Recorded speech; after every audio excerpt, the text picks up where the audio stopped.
Are you feeling unproductive, getting easily distracted, or finding it hard to focus? I felt the same things too until I started using the Pomodoro Technique. Hello there, Kelvin here, and I hope you're having a productive week. Speaking of productivity, I wasn't being as productive as I could be, and I decided to try the popular Pomodoro Technique for a week. The goal was to see if it could help me to improve my productivity so I could do more tasks faster. For those that are not familiar with the Pomodoro Technique, it's a time management technique where you focus for 25 minutes and take 5 minutes breaks in between, and after every 4 pomodoros, as it's called, you increase the break time. So for example, you could do 25 minutes, rest for 5 minutes, 25, rest for 5, and then by the fifth time you take 10 minutes break. So in this video I'll be talking about what worked for me, some of the challenges I had when I was trying to implement these techniques, and some workflows that it may not work for. For me, I didn't use any fancy tool. I used my clock app on my phone for timers. I also stuck with the 25 5 minutes intervals. You could adjust the timers to see what works for you. I used it for my contracted work, and with contracted work you have an idea of what you'll be doing every day.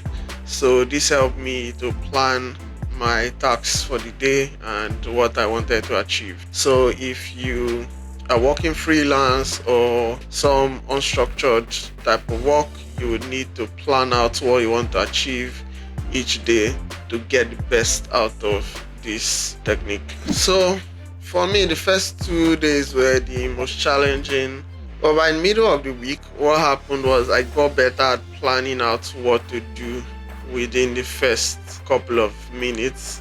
So I would plan out smaller tasks to do early on, and maybe some of it is research for a task that I work on later.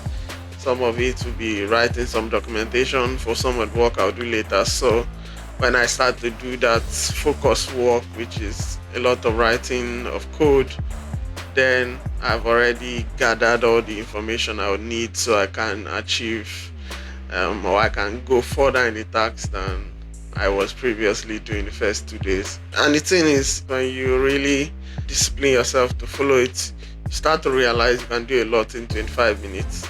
And I found this technique really helpful. But as with all things, there are some things that I liked and some other things I didn't like.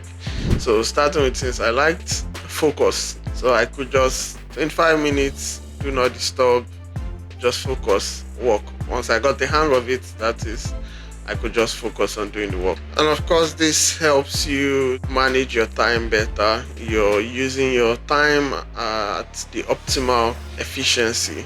So I noticed my time management, especially with work and what I could achieve within working hours, increased a lot. The good thing with the Pomodoro technique is that it forces you to take breaks.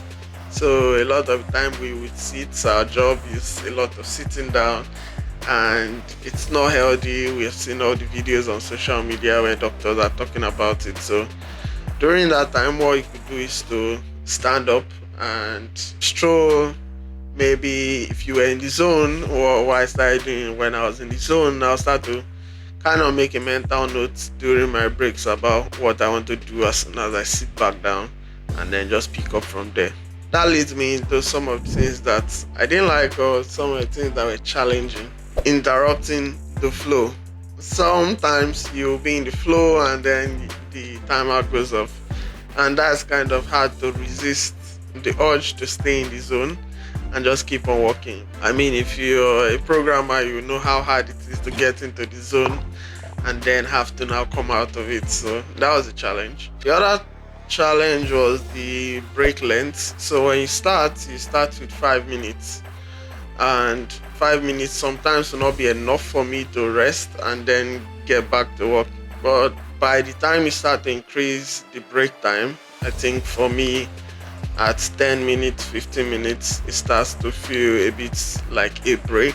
So I think maybe what I can do is to adjust the timer from the get-go to 10 minutes, but for now I'm still working with the 5 minutes. So what are my key takeaways? Well, First thing is you should learn how to plan your day, because if you're using this technique, it's better when you plan your day. So planning your day ahead of time, maybe you could even use the first 25 minutes to plan what you do for the rest of the day. That works as well. Don't be afraid to adjust the intervals. If the 5 minutes is not working for you, like I said, maybe it's best to adjust the timer. Finally, use your breaks wisely. If you're working type of job where you just sit down for long hours, this would definitely work for you because it forces you to stand up.